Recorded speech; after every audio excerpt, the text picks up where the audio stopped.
अपने साथ रख के ठीक करूंगा मैं। कहीं नहीं जाएगी आसमा। से ये तक होश नहीं कि ये तुम्हारी इतनी इम्पोर्टेंट डॉक्यूमेंट्स तुम्हारे बिजनेस को आग लगा रही है, तो फिर तुम इसे अपने पास रख के कैसे ठीक कर दोगी? अगर ये कल को तुम्हें कुछ कर दे तो, या फिर पता नहीं खुद को ही कुछ कर ले तो।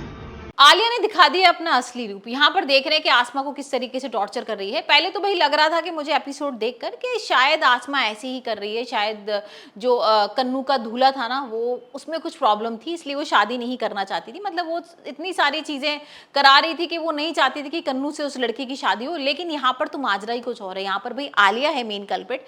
और हमने राजा को भी तो इसी उम्मीद पे भेजा है ना कि वो एक दिन बिल्कुल ठीक होके घर आएगा, तो फिर क्या हम आसमा को इस उम्मीद पे नहीं भेज सकते? जाने दे इसे। आओ पुत्र, इस वक्त आसमा के लिए यही सही है। इसके अलावा हमारे पास और कोई रास्ता नहीं। और हम देख रहे हैं किस तरीके से यहाँ पर आलिया का सच सामने आ गया है। आलिया किस तरीके से ब्लैकमेल कर रही है आसमा को। वो बोलती है कि मेरे को ना तुम्हारी दूसरी बेटी का नाम पता है और मैं बताऊंगी नहीं लेकिन तुम्हें। यहाँ पर जो आसमा है वो पैर छू रही है, हाथ जोड़ रही है, उसके बोल रही है कि भाई तुम किसी तरह भी नाम बता दो मेरे को, मैं सब कुछ करने को तैयार हूँ। सब कुछ ठीक करने के लिए तेरा जाना जरूरी है। क्या हुआ?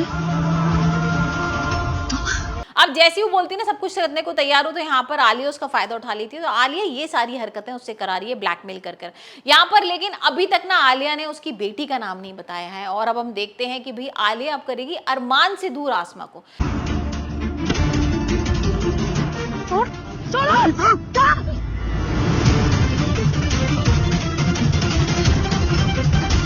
उतनी खुश नहीं है वो, क्योंकि हमने देखा था ना किस तरीके से यहाँ पर आरवी और उसका रिश्ता नहीं हुआ। और यहाँ पर वो आसमा पर ही इल्जाम लगा रही है सारा कि आसमा की वजह से वो आरवी से शादी नहीं कर पाई और इसी वजह से ना वो उससे बदला लेना चाहती। मतलब पहले भी उसने बहुत सारे बदले लिए हैं, बहुत दुश्मनी निभाई है आसमा के साथ, लेकिन भाई इस बार तो बहुत ही बुरा कर रही है। इस बार वो अरमान को कर देगी उससे अलग। और यहाँ पर हम देखेंगे कि किस तरीके से यहाँ पर वो आसमा अरमान के साथ बदतमीजी करेगी। मतलब अभी तक तो वो घर वालों के संग कर रही थी और यहाँ पर अरमान को शक भी हो रहा था कि भाई आलिया तो नहीं इन सबके पीछे और क्या चीज है ऐसी जो आसमा को परेशान कर रही है। लेकिन अभी तक अरमान नहीं पता लगा पाया है। और अब हम देखते हैं कि किस तरीके से यहाँ पर जो आसमा है ना वो अरमान को अपने से दूर कर देगी।